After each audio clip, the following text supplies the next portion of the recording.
to the Jane Doe Podcast. Once again, we're here to disappoint everybody. I'm Nikki V. I'm not. No, I made that. Today, we're just going to talk about some bullshit, update you on what's going on. We've been kind of trying to record some stuff and have been hitting some walls with our equipment because we are not rich by any means. We cannot afford, the good stuff. So we have to use the mediocre stuff that's cheap and we can afford. That being said, we're running into a lot of problems like the interface not working properly. It's picking up a lot of extra sound for some reason we can't figure out. Anyway, we'll get to that later. But yeah, the kind of point of this, we had a lot of ideas for how we kind of wanted to get started now that we've got our introduction videos out of the way. But originally I wanted to do something kind of softball, something easy, nice little typical topic-driven show, steal ideas from every other music-related YouTube page. But I decided, we will do all of that stuff, but we figured, the agreement in the beginning, in our intro video, we talked about we want to bring you on the journey with us. So we decided to take a minute and record this video about some of the challenges we have at this point. Whether it's personal challenges, everything ranging from finances to insecurities, doubts, all the way up to just the practical stuff like we can't find the other members we need. It's hard to be a full band when you've only got two guys, and then you bring in a guy and he seems great, and then you find out he's not so great, or he is, but he's got a complicated life and can't dedicate the time. We've had just all of the above, and we really want to discuss some stuff, kind of have a conversation between the two of us, but also kind of let you in to where we're at and where we want to go from this point. Sounds good to me. I'm going to start with yours, Ramon. Copious notes. Let's start with a basic thing. Kind of what I just hit on. Finding members. We post these videos. We have a lot of local Facebook groups and stuff that for our area, which for the record we are from and are currently in Louisville, Kentucky. And I hate the way you say Louisville. You know what? It's not my fault. I can, Louisville. Louisville. That's in Texas. But and he was an astronaut on Apollo 13. But fun fact. But yeah, it's being from a city that has a lot of culture and obviously has a music scene. I mean, whether it's your musical taste or not, there are bands from here or from close to here, very close to here, that have made a name for themselves and have really come up in the music industry recently. From Jack Harlow, who is a rapper, if you didn't know. But this guy literally just won Grammys this year. And 5 years ago, he was an unknown rapper from Louisville. And if he can do it, we can do it. Bands, you may have heard of an up-and-coming metal band. They've been getting a lot of attention on the festival circuit, getting some great tours with bigger-name bands, but Knocked Loose. They are from... Also some features with some really big-name artists such as Motionless in White. Yeah. That they are from very close to here. And, we see this path, how some of these artists do it, and we don't want to do it their way. We don't want to do it the traditional way where, you just try to get some music industry person's attention, because nowadays you don't have to.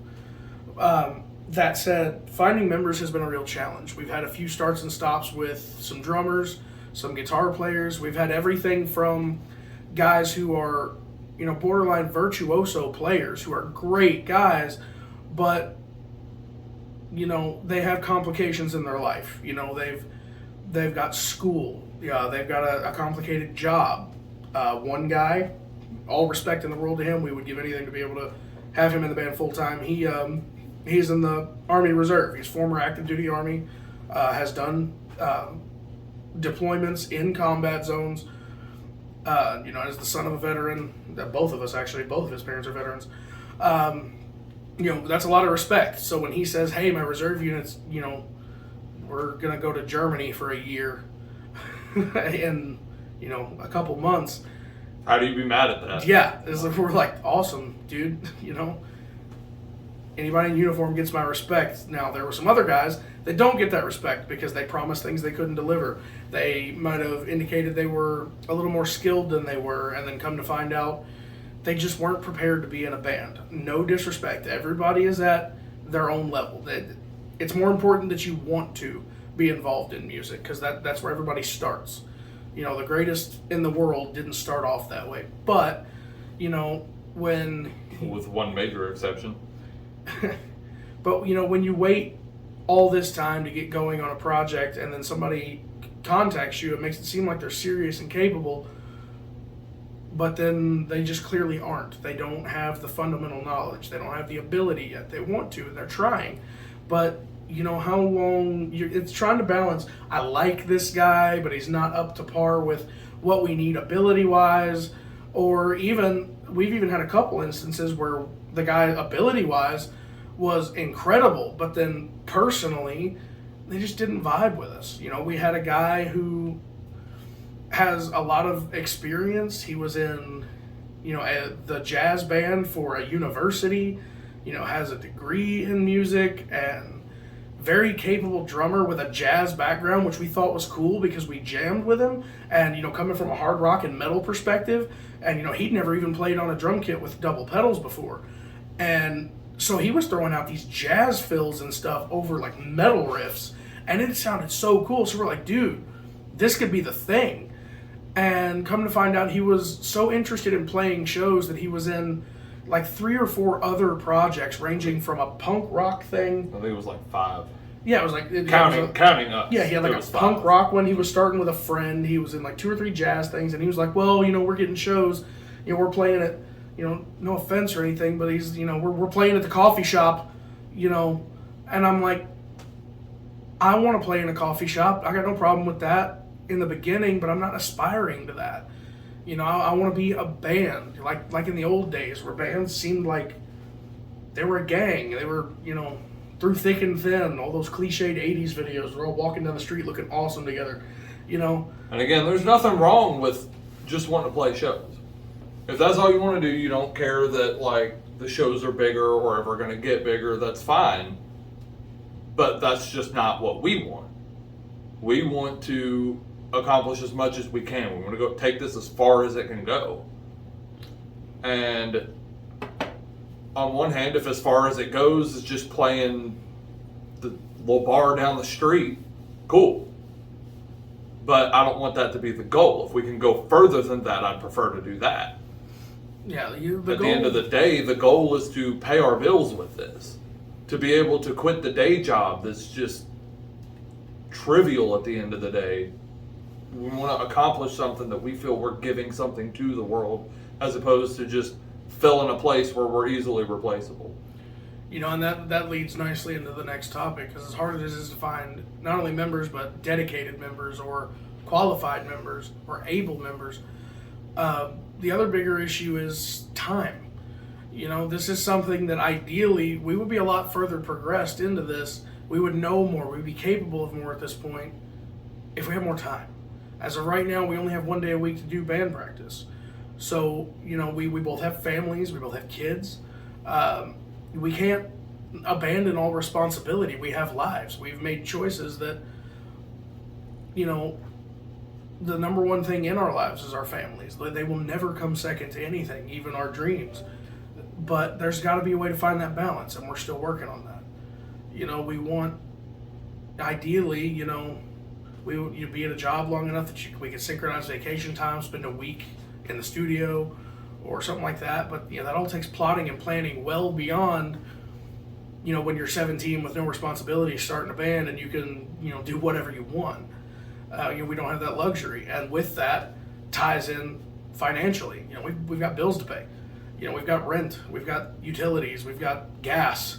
We can't just drop $700 on a set of drum mics or, an interface for them, or new amps, or even sometimes even more practical things.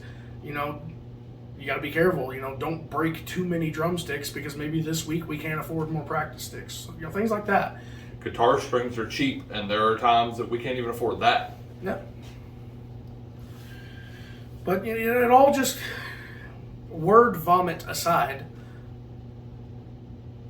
by all means, if you're seeing this on a music-related page that we posted on, or somebody that is even starting their own business, has nothing to do with music or entertainment.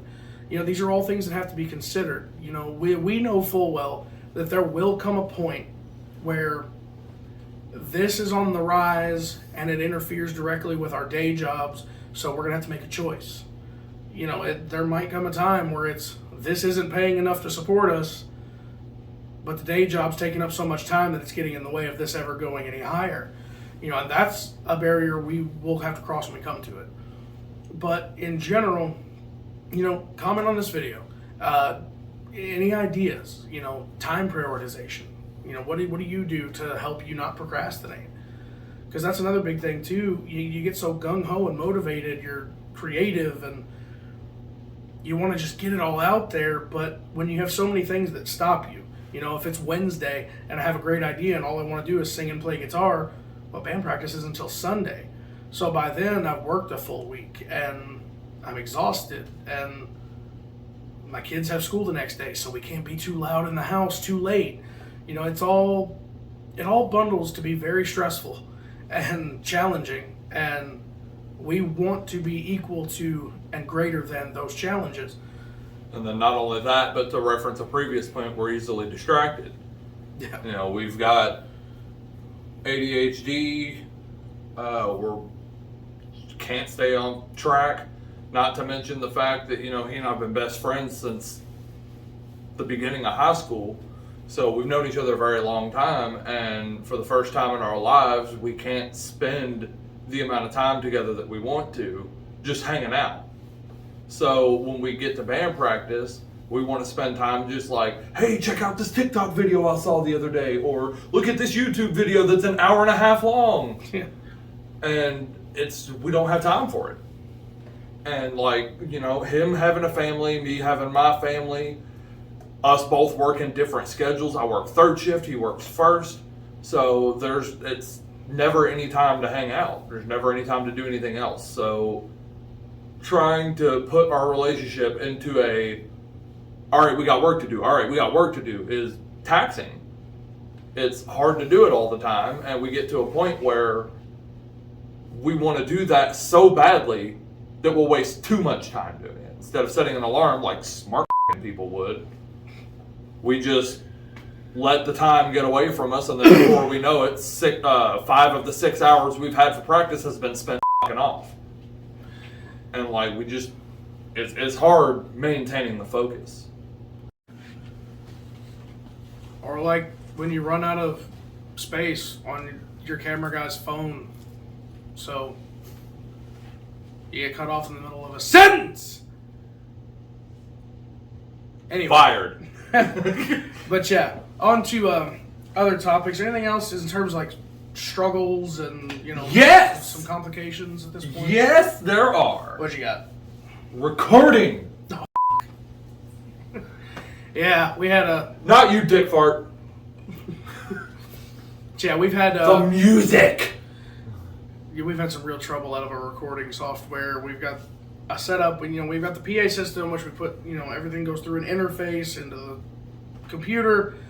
And for some reason, we recorded half a song at one point. Everything was perfect. It sounded great. And then all of a sudden, we go to record a second guitar part, and it sounds like No. The weirdest thing was that we'd record one part, and I've been manning the computer for the most part, so I know how to work it. And the weird thing is, I'd record one part, it would sound fine. I'd record the next part, it would sound fine. I'd record the next part, and for some reason, the first part was either brick walling, which if you don't know what that means, it just means that the output's too high and it just sounds like shit, essentially. There's too much volume. Yeah, it's like when you're talking to a phone microphone and you yell into it, how the sound distorts. It's called overmodulation. And everything would be perfect, there's just the right levels, and having touched nothing and changed nothing, we record the next track, and then the first one's f***ed up. I don't remember anything. It's f***ed up. We're amateurs at this.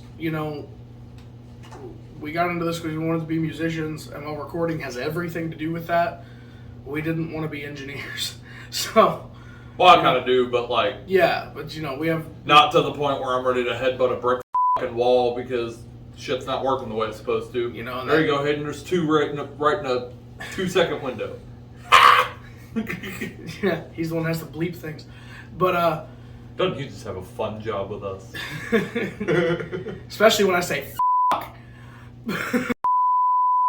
Fuck. That could just be a long one. Long beep. But not like any of us have a long one. The cool thing about doing this is you get to learn. The uncool part of this is sometimes you're like, shit, we have to learn about that. That's not what I want to be doing.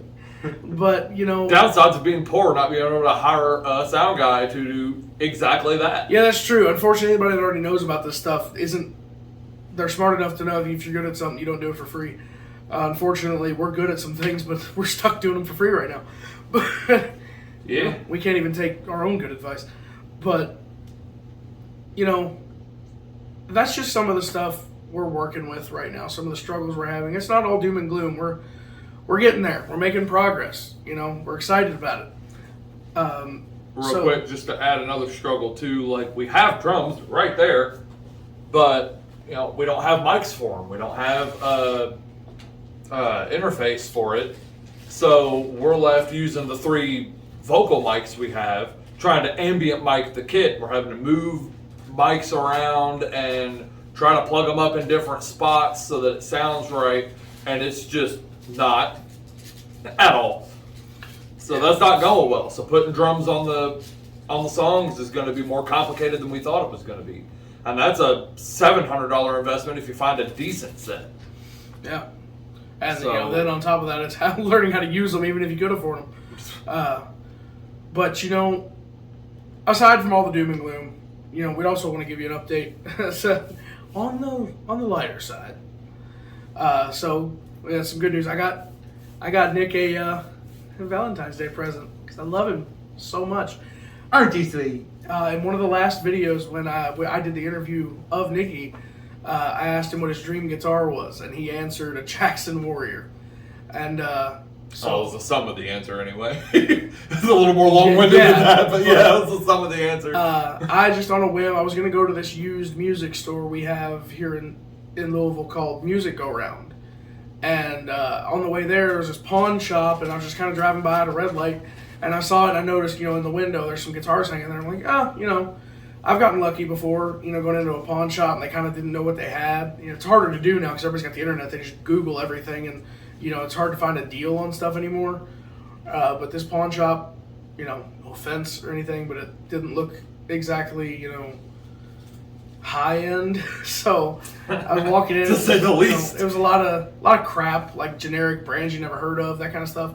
And then I looked down, like behind the counter, and there's this guitar sitting there, and I'm like, what are they gonna want for that? $500-600 because they overcharge for everything in pawn shops anymore. No, they wanted $150 for Nick's new guitar.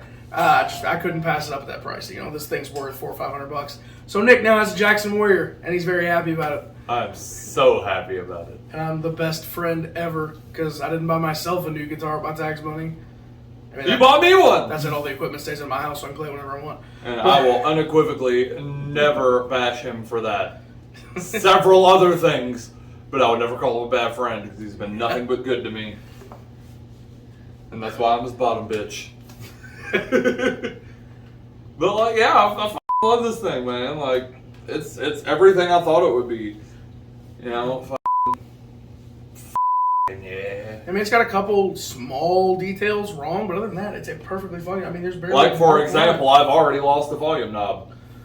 Fortunately, that's not hard to find. It was loose. It wasn't on there real good, okay. So like it fell off if you farted in another room.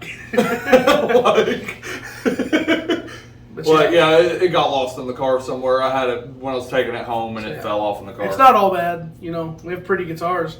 So yeah, that's something. It's actually a bass level guitar too. It's a bass level Warrior. Make sure the computer's not in the way. Kind of hold it up. Make sure everybody. I did. Yeah, like all like this in your face and shit, touching you. It shows how much I pay attention. But yeah, it was literally in your face.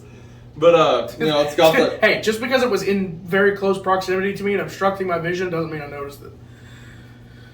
That's how I got your ear pregnant, right? but you know, it's a JS series. It's the bottom of the line, and this particular one, when I looked it up, it was damn near $400. It's probably just barely over that after taxes and whatnot. But you know, the action was trash. Somebody had put aftermarket springs on it. You know, I did my overhaul thing.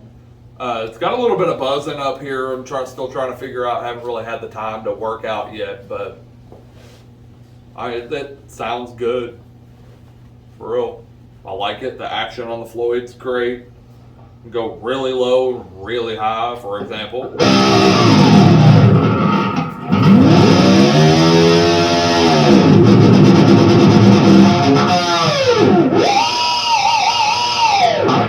Love it. Kind of love that phones. Yeah, Sorry if you can't hear that. We really didn't set up to kind of do a full demo, but you can kind of hear the amp in the back of the room. Yeah. It's the one on this side, in case you can see my hand. If not, that side. Give me some riffage. Riffage! Dude, we are not a doom metal band.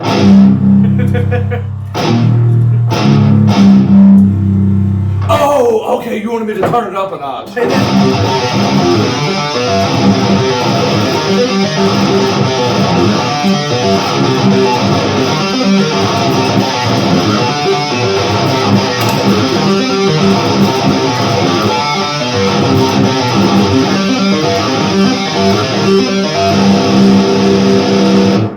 it's got about the sound you would expect. It's not particularly great, but it's not particularly bad either. Jackson does a good job of making their standard factory pickups get the job done. We'll put it that way. It gets the job done. Yeah. So, you know, a little I bit of love good it. news. Neck feels great. Probably needs a slight truss rod adjustment, but not much. There's not a lot wrong with that guitar. The paint's fine. There's no chips or anything like that. Good guitar. Goodbye. I take everything that he brings me that's garbage and turn it into pristine beauty. That said, got anything else? Because I've got, if you're good to go, I have one more little industry secret, little behind the scenes tidbit that I'm willing to share with the audience that I just thought about. You get a lot of tidbits over, buddy. Go on ahead. Best part about playing guitar really loud is it hides when the other band members fart.